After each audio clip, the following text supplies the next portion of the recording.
Daerah Kabupaten Manggarai Barat secara keseluruhan telah menyiapkan anggaran untuk ibu. Sejak hamil sampai bersalin itu anggaran tersedia. Jadi anggaran anggarannya itu buat apa, Pak? Pak Paul, di anggaran yang sudah disediakan itu fokusnya untuk apa, Pak? Sebelum lahir, 7 hari sebelum lahir dia sudah harus ada di rumah tunggu. Terus 2 hari setelah lahir dia bisa pulang karena semua biaya pemerintah sudah siapkan. Setelah itu kami punya strategi juga, kami harus menyiapkan ambulans desa sebenarnya. Kan desa kalau ada kendaraan kita menggunakan kendaraan desa dan pemerintah bayar. Pak Paul, ini kan Ibu Venita mungkin belum 7 hari udah harus melahirkan ya, namanya juga rencana Tuhan. Nah itu bagaimana mengantisipasi kejadian-kejadian seperti ini begitu kan, harusnya sudah ada di rumah tunggu 7 hari sebelum tanggal melahirkan.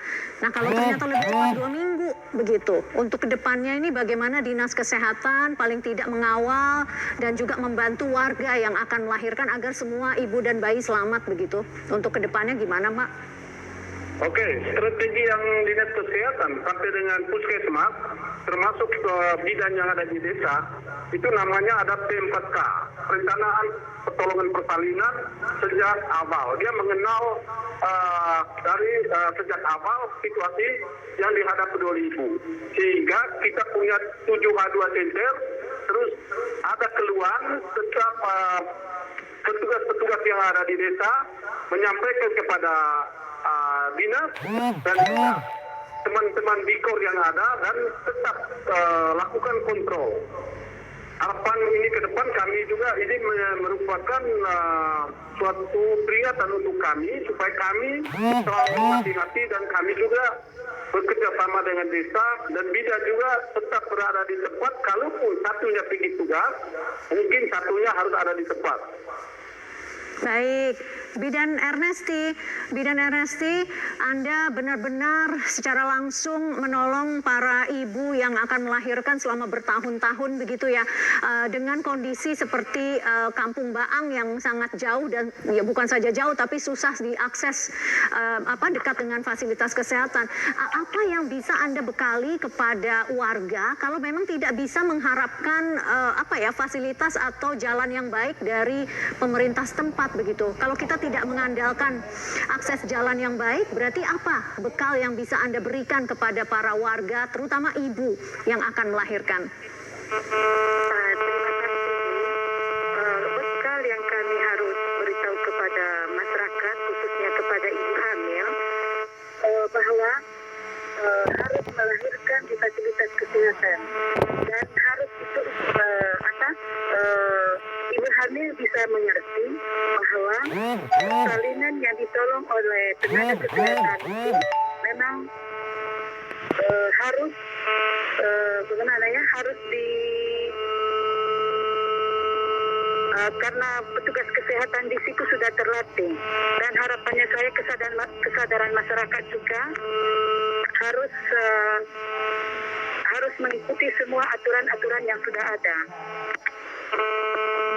Bu, masyarakat yang tidak nurut apa kata bidan?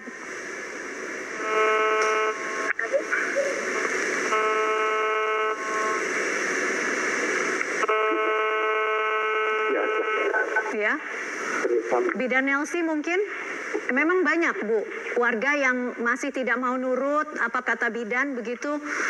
Kalau sudah ada waktu tunggu 7 hari sebelum perkiraan tanggal melahirkan tapi belum mau ke rumah tunggu, itu apakah banyak kejadian seperti itu Bu?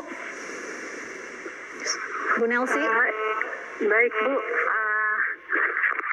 masih ada, tapi semua kami anjurkan Bu untuk ke rumah tunggu sebelum 7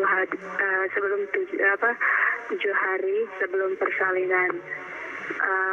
Itu sering kami kasih tahu pada saat pemeriksaan setiap bulannya itu ibu selalu kontrol dan kami selalu anjurkan.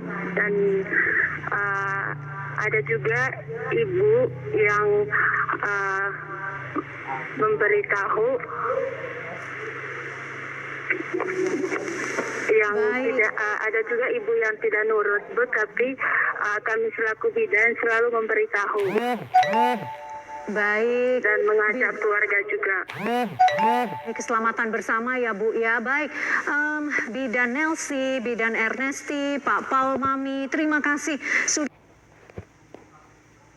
Newsline. Kami tunggu kabar baik, mudah-mudahan akses dari Kampung Baang ke fasilitas kesehatan ini tahun depan sudah bisa dilalui dan dimanfaatkan oleh warga. Selamat beraktivitas kembali Ibu Bapak.